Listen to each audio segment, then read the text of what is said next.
Hello student, inter physics में हम पढ़ा रहे थे आपको चैप्टर 3 प्रिज्म द्वारा प्रकाश का अपवर्तन एवं परिक्षेपण। प्रिज्म के द्वारा प्रकाश का अपवर्तन एवं परिक्षेपण, इसकी 3rd वीडियो आज हम आपको एक्सप्लेन करेंगे। इसमें हम पतले प्रिज्म की बात कर रहे हैं। पतले प्रिज्म द्वारा विचलन, ध्यान रखिए प्रिज्म को हम ऐसे शो कर रहे हैं तो प्रिज्म में ए बी सी, इसका जो एंगल है प्रिज्म का ए, अगर ये 5 डिग्री से इक्वल है या इससे कम है, 5 डिग्री से बराबर है या इससे कम है, 4 है, 3 है, 2.5 है, 2.25 है, तो ऐसे प्रिज्म को हम पतला प्रिज्म कहेंगे। ठीक है, पतले प्रिज्म के लिए ए इज लेस देन और इक्वल टू 5 डिग्री, यानी ऐसा प्रिज्म जिसके लिए प्रिज्म का कोण 5 डिग्री से कम होगा या बराबर होगा, उसे 5 डिग्री से कम, 4, 3, 2, 1, ऐसे प्रिज्म को हम पतला प्रिज्म कहेंगे। इस प्रिज्म के लिए जो विचलन कोण होगा, न्यूनतम विचलन कोण डेल्टा एम, वो भी सूक्ष्म होगा। जब कोण ए छोटा है तो डेल्टा एम भी उससे द्वारा उत्पन्न न्यूनतम विचलन कोण भी छोटा सूक्ष्म होगा। इस कंडीशन में sine A plus delta M by 2 equal to होगा साइन ए, साइन गायब हो जाएगा, a plus delta M by 2 हो जाएगा। क्यों? इसका रीजन क्या है? Sine theta equal to theta होता है। कब, किस कंडीशन में? जबकि theta is tends to 0, theta बहुत सूक्ष्म हो, तब साइन थीटा की वैल्यू थीटा होती है। तो साइन थीटा ये थीटा की तरह है, a plus delta M by 2 theta की तरह है। Sine theta equal to theta, theta क्या ये है, साइन गायब हो जाएगा, sine theta equal to theta मतलब साइन गायब हो जाएगा। तो साइन कब? जब थीटा बहुत टेंड्स टू 0 यानी बहुत सूक्ष्म हो।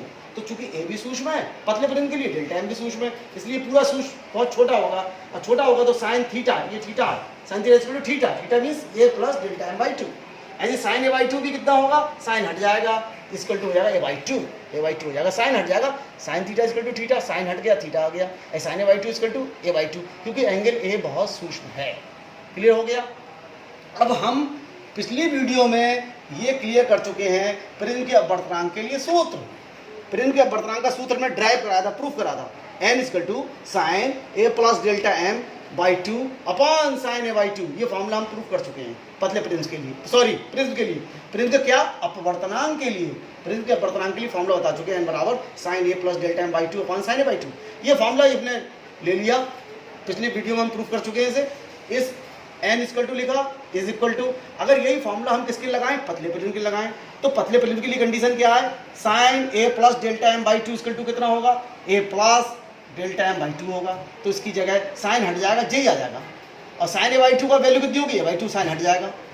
अब बाई 2 से बाई 2 कैंसिल हो गया, यहाँ a प्लस डेल्टा एम बचा, यहाँ a बचा, अपॉन a आ गया। इसको क्रॉस मल्टीप्लिकेशन करा तो n इक्वल टू हो गया, अपॉन a गुणा पहुंच जाएगा, n इक्वल टू हो जाएगा a प्लस डेल्टा एम।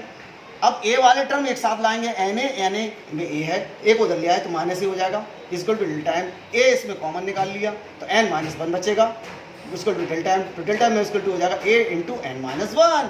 ये आ गया फॉर्मूला डेल्टा एम, न्यूनतम या अल्पतम विचलन कोण किसके लिए, किस प्रिज्म के लिए, पतले प्रिज्म के लिए। पतले प्रिज्म के लिए वो द्वारा उत्पन्न न्यूनतम विचलन कोण डेल्टा एम बराबर a into n minus 1। a है प्रिज्म का कोण, n है प्रिज्म के पदार्थ का अपवर्तनांक। ये फॉर्मूला केवल पतले प्रिज्म पर अप्लाई होगा, सब प्रिज्मों पर अप्लाई नहीं होगा। पतले प्रिज्म के लिए उत्पन्न विचलन का फॉर्मूला है delta M equal to a into n minus 1। a prism का कोण, n प्रिज्म के पदार्थ का अपवर्तनांक।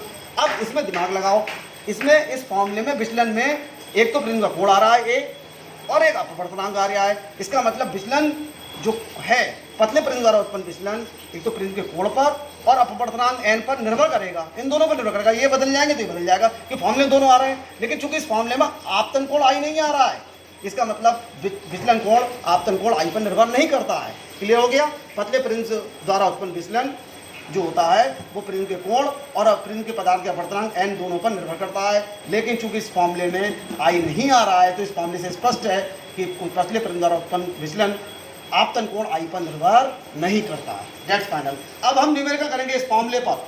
देखो न्यूमेरिकल नंबर 1, एक पतले प्रिज्म का प्रिज्म कोण 4 डिग्री है तथा इसके पदार्थ का अपवर्तनांक 1.5 है।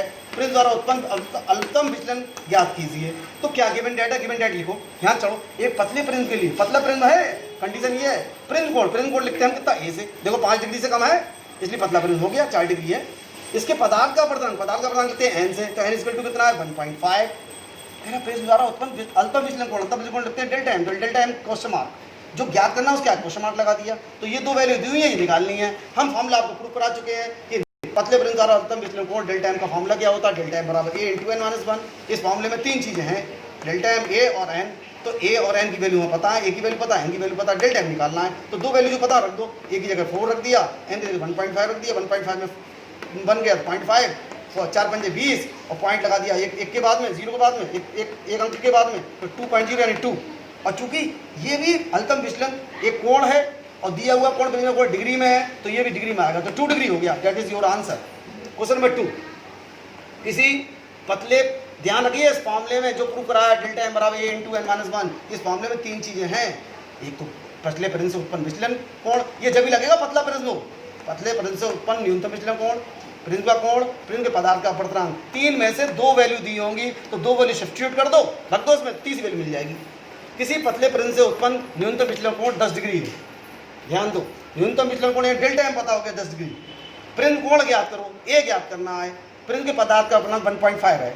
तो बस वही बात आ गई, इस फॉर्मूले में डेल्टा एम पता है हमें, इस वाले सवाल इस वाले न्यूमेरिकल्स में 10 डिग्री, ए की वैल्यू हमें पता है कितनी, प्रिज्म का कोण ज्ञात करना है और एन की वैल्यू 1.5। तो एन की वैल्यू, ये फॉर्मूला फिर दोबारा लिखेंगे, डेल्टा एम की वैल्यू 2 रख देंगे, तो ए की वैल्यू से कैलकुलेट करेंगे तो ए की वैल्यू आ जाएगी। दैट इज योर होमवर्क, ये करना है अपने आप को। अब थर्ड नंबर न्यूमेरिकल, 63 डिग्री कोण वाले प्रिज्म का पीले प्रकाश के लिए न्यूनतम विचलन कोण 29 डिग्री है। आपतन कोण, अपवर्तक कोण एवं निर्गत कोण ज्ञात कीजिए। तीन चीजें ज्ञात करनी है इसमें। 63 डिग्री कोण वाले प्रिज्म के का, तो कोण का, प्रिज्म का कोण दिया हुआ है 63 डिग्री, प्रिज्म कोण लिखते हैं ए से, equal to 63 degree, given that equal to 63 degree.